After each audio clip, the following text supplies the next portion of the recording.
बंगाल की राजनीति में सत्ता बदलने के बाद जो सबसे बड़ा सवाल उठ रहा था, उसका जवाब अब जमीन पर दिखने लगा है। सवाल था कि क्या शुभेंदु अधिकारी मुख्यमंत्री बनते ही ममता बनर्जी और अभिषेक बनर्जी के पुराने सिस्टम सत्ता पर हाथ डालेंगे।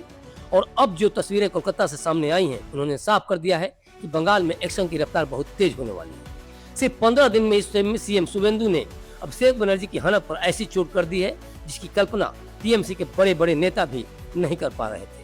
जिस परिवार के इशारे पर कभी बंगाल की पुलिस चलने के आरोप लगाते थे, आज उसी परिवार के दरवाजे तक पुलिस पहुंच गई।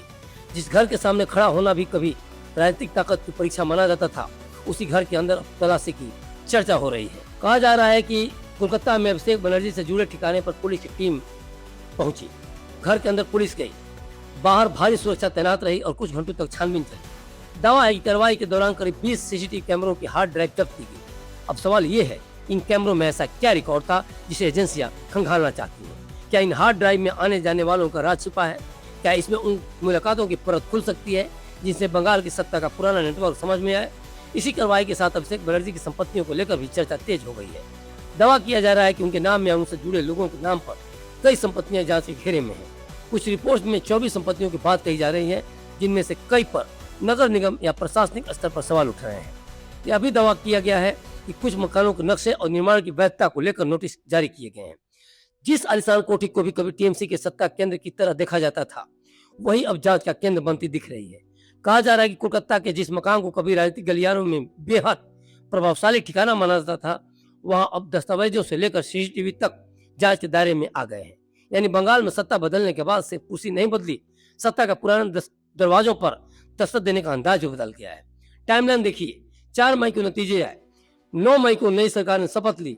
उसके बाद एक कार्रवाई ने, एक के बाद एक फैसले ने टीएमसी के शीर्ष परिवार को सीधे दबाव में, प्रेशर में ला दिया। पहले सुरक्षा पर चोट, फिर संपत्तियों पर नोटिस, फिर आलिशान मकान पर पुलिस की दस्तक और अब सीसीटीवी हार्ड ड्राइव तक जब्त होने के दावे। यह सब बताता है कि शुभेंदु सरकार से बयानबाजी नहीं कर रही, बल्कि फाइल खोलकर आगे बढ़ रही है। सबसे बड़ा सवाल यह है कि ममता बनर्जी खामोश क्यों है? जब बात अभिषेक बनर्जी तक पहुंच रही है, तब कार्रवाई सीधे भतीजे के घर और ठिकानों तक पहुंचती दिख रही है। तब ममता बनर्जी पहले जैसी आक्रामक क्यों नहीं दिख रही? अभिषेक बनर्जी को लेकर बंगाल की राजनीति में लंबे समय से चर्चा रही है कि टीएमसी में उनका प्रभाव बहुत बड़ा था। आरोप लगते रहे कि सत्ता के दौर में संगठन, प्रशासन और पुलिस तक उनकी पकड़ मानी जाती थी।